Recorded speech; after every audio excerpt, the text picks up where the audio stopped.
So how long have you been at Central? It's the only teaching job I've ever had. So Really? my entire career. Yep. Wow. How many years is that? 45. And did you go to Central? I did not. I went to. Where'd you go? Are you from this area? I am. I was born here. I went to Memorial. I'm a product of the public schools. Whole bit. Oh. Oh my gosh, everyone, you're so ingrained. It seemed like you're part of Central, but you went to Memorial, right? Yeah, I did. Oh, okay. And this was your first teaching job? You always wanted to go into teaching? I did. Good for you. Good for you.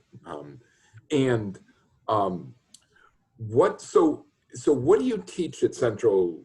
Yeah, what are the courses you usually teach? I've taught over the years. I mean, that's a lot of years. I've taught just about everything. I think it's easier to say what courses I haven't taught. Okay. And I have not taught sports lit and social issues. No, wait a minute, take it back. I did teach one section there. Lit and film. Those are the only two. What? Lit and film. Oh, Literature okay. and film. Okay. Back in the day, even before, I mean, I've seen it all. It doesn't matter. Of all levels, whatever they call them. I taught them All levels. 4. Yeah. Okay. Honors. I started the first AP course in the district, which is still running. Oh, okay. And that's English AP? It's English Lit and Comp. It's the World Lit class. World Lit. Oh, okay. And so you teach all different levels, and so including like composition class and literature class. I've taught college composition, creative writing, journalism. Okay. Okay. You Freshmen, are sophomores, juniors, seniors. You're the English. 1, 2, 3, 4. Okay. You're the English department chair, right? Yes. And then, do you have much hand in the Little Green? No, I don't. But then what's the other one? The Oracle, which is the literary magazine.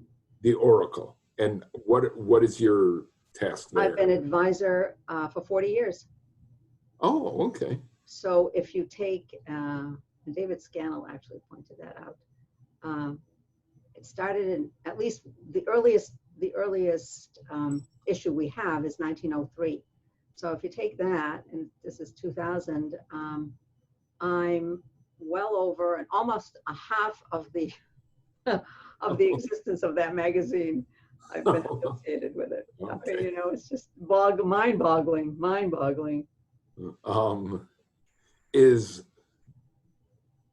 What other things are you associated with when it comes?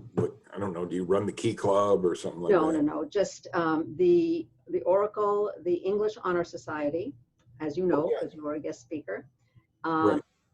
And I've been on various committees. I co-chaired several reaccreditation committees.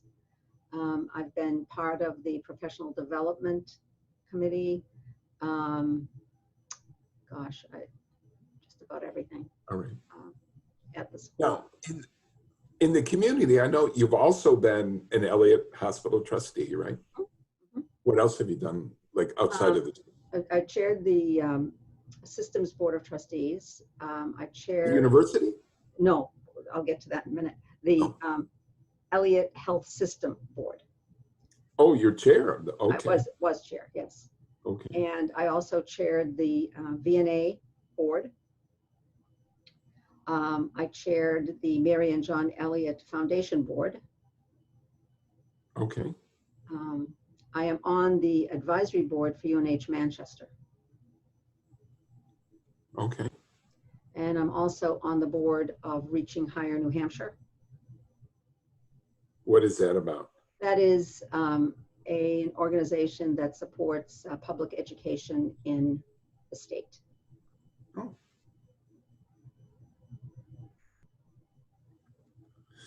So, are you an easy or a hard teacher? Depends who you ask. I'm sorry? It depends on whom you ask. If you ask students who have not had me as a teacher, they will say, how difficult I am. If you ask students, once they've had me, they will say, as they have, because I haven't yet read through all of their final assessments, but they will say that I expect a lot from them, that I give a lot, and that learning is enjoyable. It's fun and it's related to their lives. How do you make learning enjoyable? I enjoy it myself, first of all. I think that's the key. I enjoy what I do. I enjoy the kids. And I think it's a balance between asking them to do something, demanding that they do something, or investing them in their learning. And I like the latter the best. So give me in the World Lit class, Mm-hmm. tell me if I'm wrong, but I think that you had to read Moby Dick, No, Don Quixote. Don Quixote, yes. Right. What are some of the, and that's the hardest class, World Lit, right? Yes. Senior class, it's an AP class. Right. What do they have to read? Wow, quite a variety, Okay. except for this year, it was rather abbreviated. But anyway, we read a variety of world literature from earliest times through the present. We So read, those are, give for me an example, example. we do the Epic of Gilgamesh. We do the Iliad. We do the Aeneid, parts of the Aeneid. We do Sophoclean tragedy. We do Idylls of the King, Machiavelli's The Prince, Don Quixote, we just said, Madame Bovary, Washington Square, Cuckoo Land, which resonates quite well, and Crime and Punishment, The Plague, Return of the Native, lots of poetry, Antony and Cleopatra. Is that enough? There's more. How can a student do that? And we're not talking a year's time. That's a half year, a semester. That's a full year. That's a full year. Yeah. How can a student do that? How can they do that in the full year? They do, or they pretend that they do. Okay. But they get it. They get it. You know, it's all a matter of engagement, Mark. I'm sure you know that. It's with any discipline, with any job. If you're engaged in it, you have a reason to succeed.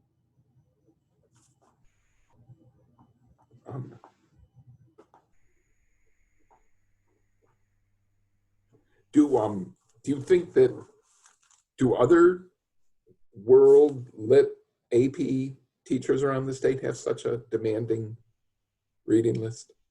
I don't know. I don't know. I know it's worked for us. Other than this year, the kids who've taken the AP test do very well.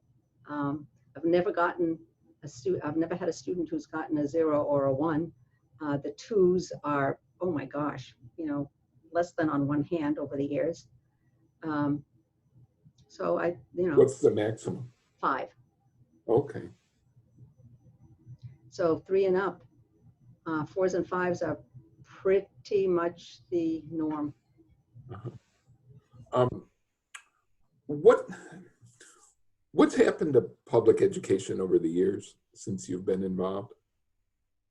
Same thing that's happened in our society. Public education is a reflection of what goes on outside those classroom walls. So we have the ups and the downs, and we have the yeses and the nos. And all the while, we're trying to steady the course for our young and impressionable. So if there's tension in society, whatever it may be, it affects our students. And therefore, it has to affect how we interact with them. Has it become more demanding for a teacher? The demands have shifted, quite frankly. Um, Household. I spend a lot more time, and I say I, but it's all teachers. We spend a lot more time on issues other than the subject matter.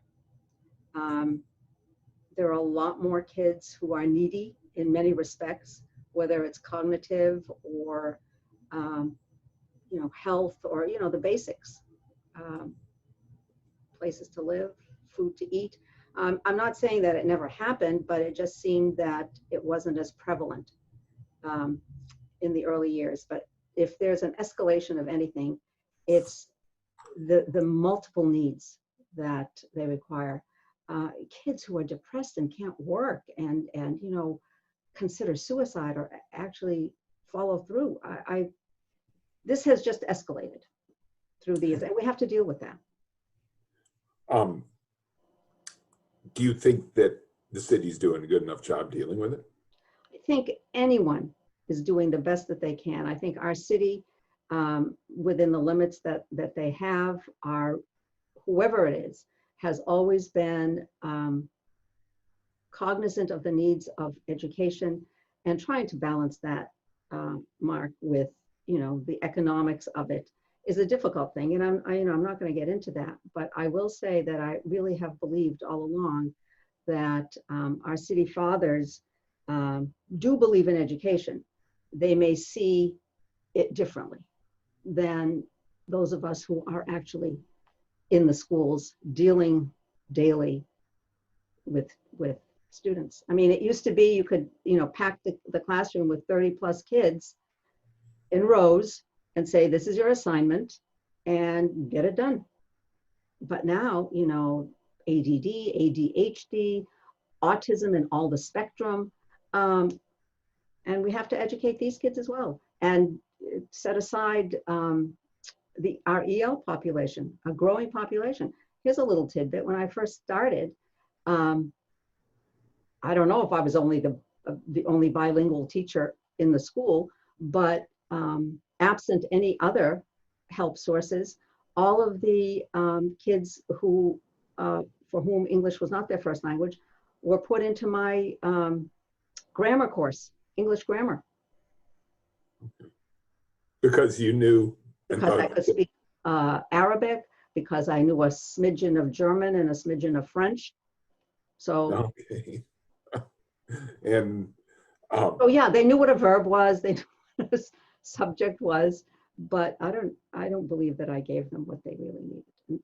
If there's any regret on my part, it's those early years where well, you did what you could do, right? Right. This was before there was an ELL program. Oh, absolutely. Yeah.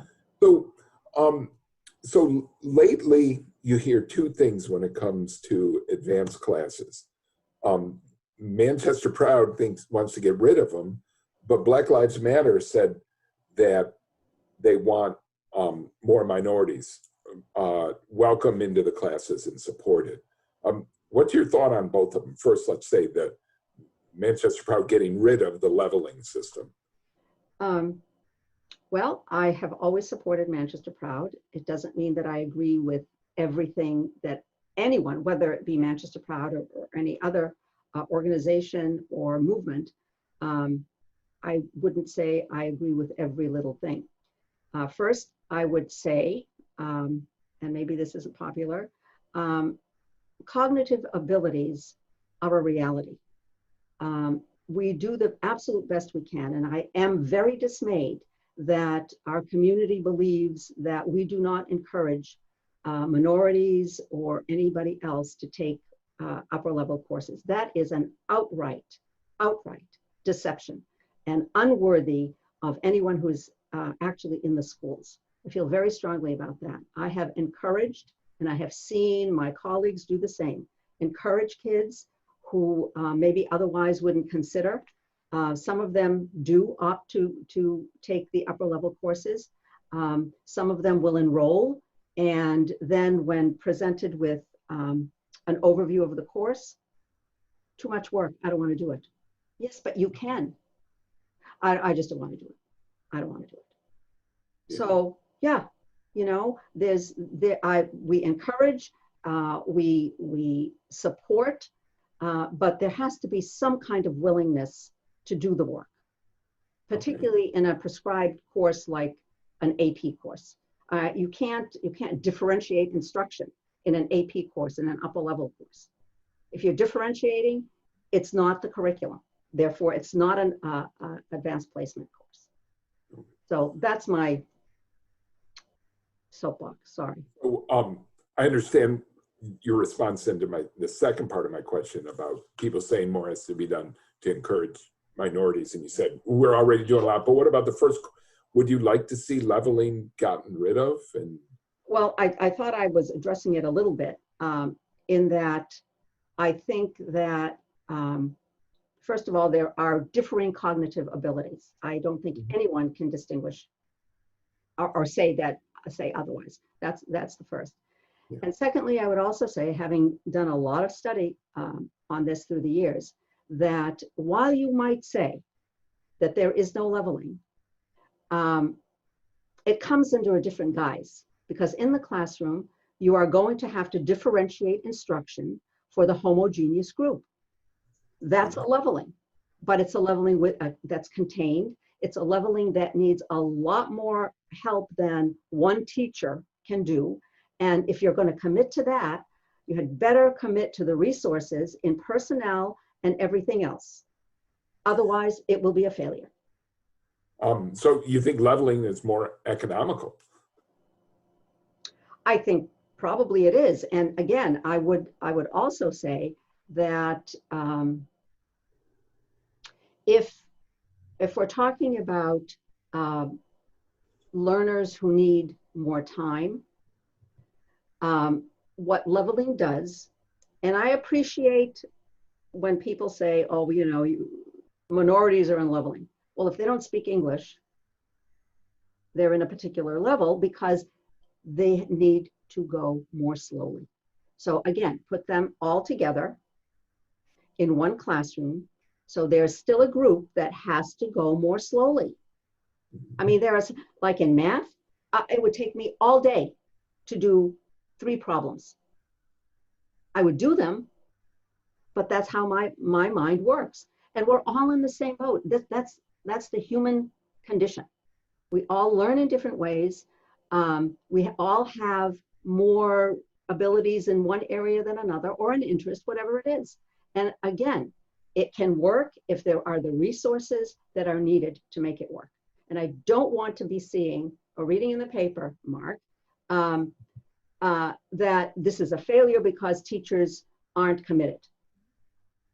It's a two-way street. The community needs to be committed, and not just in terms of words, but in terms of what is needed.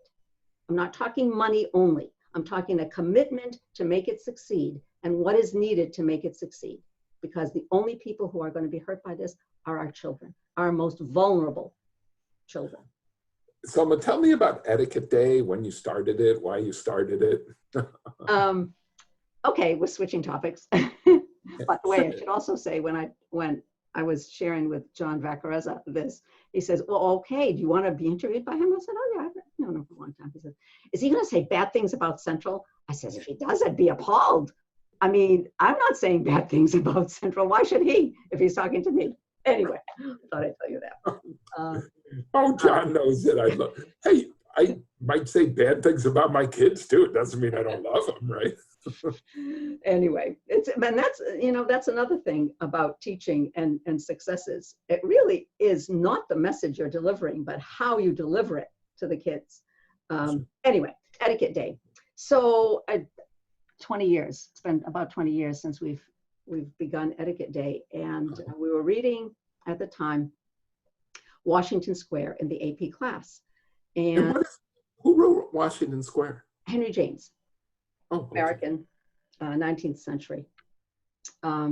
Anyway, so it's the story basically of an heiress who's shy, intimidated, with an overbearing father, who is smitten, though not overtly, by this ne'er-do-well, smooth talker guy who is obviously after her inheritance. this, it evolves through the story. And anyway, the father, a doctor in New York, invites this cad to dinner to check him out. And the guy acts abominably. He drinks too much. He talks about himself. He smokes cigars, on and on. And so we were talking about why it was that the father reacted to this man in this way. And so, we went through, how he acted at the dinner table, how he acted afterwards, what could he have done to change all of this. And then finally, one girl, I remember saying, well, why don't we learn what we have to do? I said, okay, we can learn. So that was the little seed. And then I said to them, do you want, now that you've learned all this stuff, do you want to put it to good use? And they were all really excited. So that was the first one. And it's been sort of a rite of passage throughout the years. And this year we tried it online. Or on Zoom. It was okay, but. It's so sad in your last year you weren't able to do it. I know. I had such grand ideas too. So are you telling me, I'm a little worried, I've gone to about 3 or 4 of these. Are you telling me that the students then go and use it to judge us, judge our etiquette and judge our character? I don't know that they're judging, but they do know what they need to do. And I do get responses from kids, not only current kids, other than this year, they go to scholarship luncheons, scholarship dinners, where people are presenting things to them, and they have to mingle and they have to, dress appropriately and eat with the right fork and all of that. And they do say that, I knew to wait until, or I knew how to pass the salt and all of that. They're not judgmental in that somebody else was doing it wrong, but rather they feel comfortable doing what they need to do. And one girl, several years after she graduated, told me that she had met a gentleman during Etiquette Day, and he said to her, well, when you finish, here's my card. We'll see what we can do for a job. Anyway, so she connected with him, and she had a job. And that was from, yeah. So there are some successes. You teach them how to set the table and how to... Well, actually, they teach themselves. Yes, they teach themselves. I make it clear that all of this is not part of the AP curriculum, so it has to be done in tandem with. In other words, they're not going to stop reading Crime and Punishment to do etiquette. And they agree. So I do have a set of topics, and they select and do a project. Project-based learning, I've been doing it for years, even though now it's de rigueur. And anyway, they present and their classmates ask questions. And so they do. They teach themselves, basically. Also, the art of small talk. Yes, absolutely. Yeah, that's part of it. I noticed when I'm there, strangers would come up to me and you would tell them, don't let someone stand there alone, go up and engage with them, right? Yeah. But they don't get a grade for that. Oh, they do. For Etiquette Day. It's their senior project, if you will. Oh, no one fails, but yeah, they do. They're great. So I've heard say that you never wear the same outfit twice. Yeah, that's what they say. Well, I will respond in 2 ways. One, it takes them a while to notice, and 2, I am savvy as a shopper. I don't generally buy things that will soon be outdated. And also, I've basically weighed the same since I first started at Central. You've done what? I've weighed the same, so I can wear the same. I can wear the same clothes with a different little twist for years. Okay. So, yeah, and then of course it becomes a thing. one year they kept a daily log and presented it to me, a book on what I wore each day, the shoes, the matching accessories, the whole bit. And then it became a game. Then I would, look for a pin that was relevant to what we were reading. We read, I don't know what. Oh, so we're reading parts of Genesis, the creation story. So I had earrings and a pin of an apple with a bite taken out of it. So, just to go along with that. Has the interest in the written word changed among your students in the 45 years you've been teaching? Do you mean, do they like to write? Right. No, they don't like to write, but I don't think they've. Oh, they never have liked to write. They never like to write because it's a craft. And with any craft, as you know, you have to work at it. And I do share with them that, authors like Flaubert, he would ponder a phrase for days. And so it took him 5 years to write it. Or Tennyson, Idylls of the King, 50 years to write. Writing is not easy. And what I find that they do is that, they allot like 40 minutes. I'm going to finish this essay in 40 minutes. And it shows. They will craft, and this is pretty much across the board over the years. They will craft a good introduction, very good introduction, nice thesis. Begin with good supporting examples, quotes and whatever. And then it's like the time has run out. So I'm just gonna, And the worst part of any essay, paper or anything, invariably is the conclusion, because it's nothing. They're not taking the time to integrate and assimilate and then come and allow the time to go to the end. So yeah, they don't, but then again, they don't like reading unless they're especially engaged. And sometimes, you want them to read something that maybe wouldn't be their first choice. It's not mine, and I share that with them. I say, we're reading all these works, but let me tell you, some of these are not my favorite either, but I appreciate why we should read them to inform us further about the human condition. Those are things that you need. You need to arm yourself with these things in order to appreciate the world and to understand it. So what are you going to do now? I have yet to find out. I'm active in, as you can see, in lots of organizations, also the Manchester Historic Association. I don't think I said that. So I'll devote more time to that. You're also part of Central Pride, right? The Alumni Network. They're two organizations, yes. I don't know why I'm not an alumna, but okay. They want me for whatever reason. We do the Hall of Fame. Okay. Which is coming up, I think, in another year. Okay. Probably not 21, but anyway, whatever. Paul and I had some plans already for September because I did share with him I would probably feel very out of sorts come September.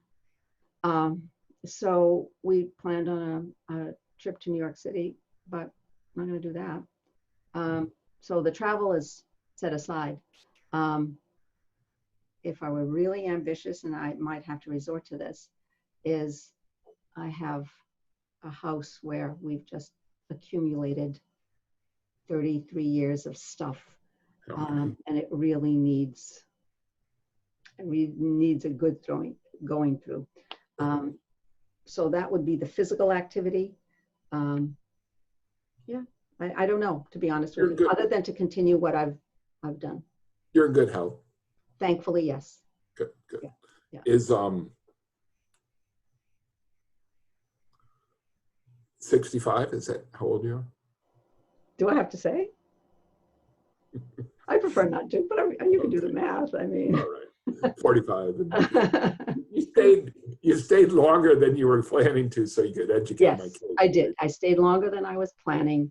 But you know, when you begin a journey, you don't quite know what I mean, you know, you're going to retire, you know, the destination. I do share that a lot with kids as well as with my colleagues.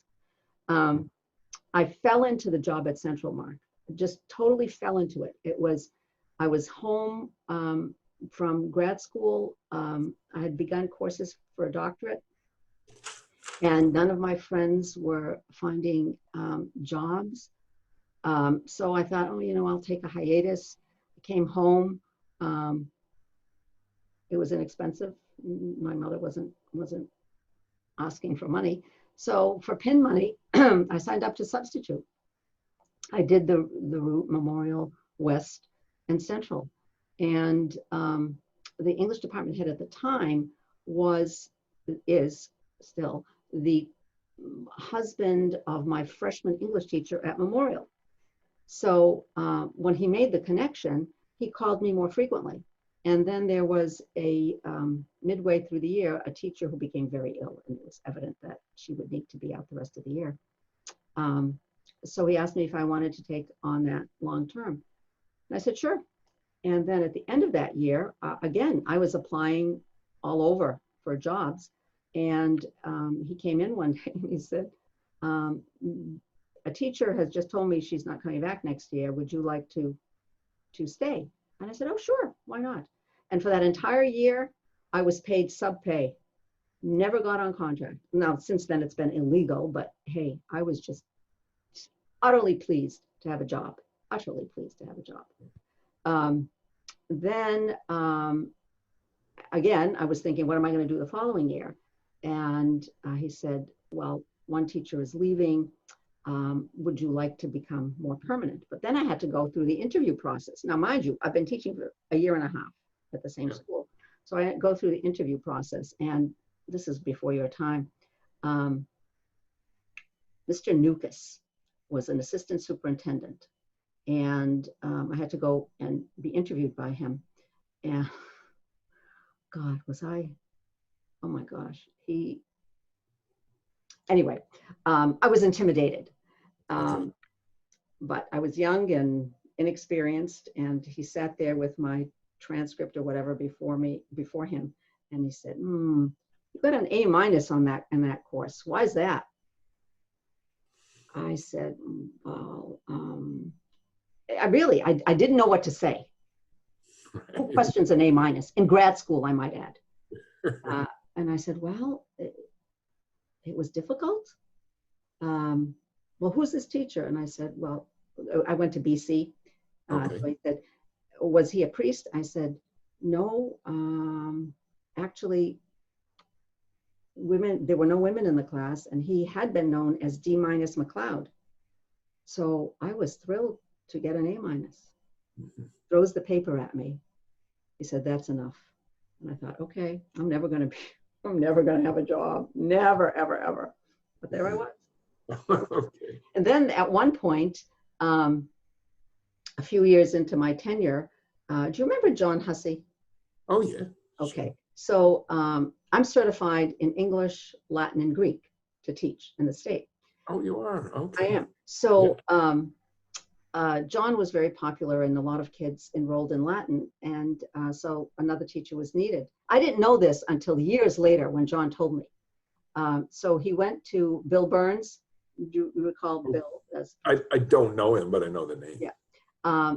He went to Bill and said, we need a full-time teacher. I think Selma should take over in the Latin position. And Bill. But John was teaching Latin. Right, but he needed another full-time Latin teacher. Right. That's how popular it was. Wow. Back in the day. Yeah. And so John tells me again, 10, 15 years later, that Bill told him, no, Selma stays where she is. Yeah. Kids who take Latin are motivated on their own.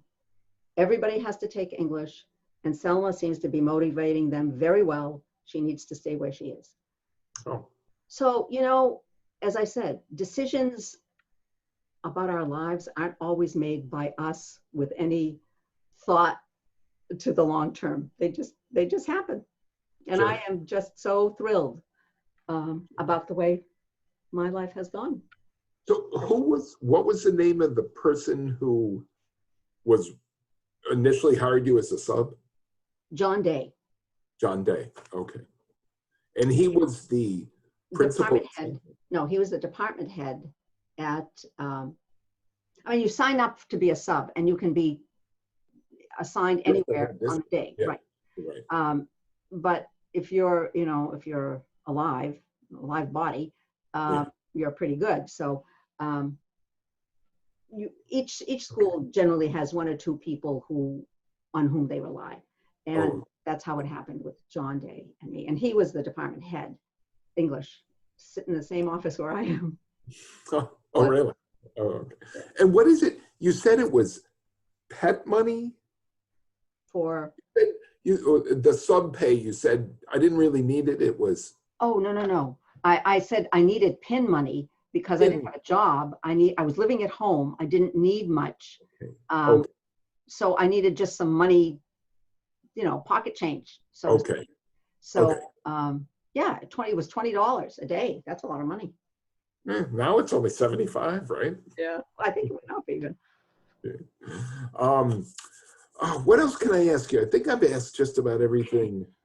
What do you hear from students like who come back 5-10 years later? That they had an excellent education at Central High School, and particularly Okay. the English department. I do. Ask your children. Oh yeah. I was talking to Mike. I walk my dog every day with Mike Yatzis and Mike Norris, whose kids have been in your class. And Mike Yatzis' kid is an engineer at Eversource. Huh? And he said that like his reports, they love the reports he writes because they're understandable. And There you go. Right. Doing some good things. Yeah. Yeah. Despite themselves, the kids learn. There you go.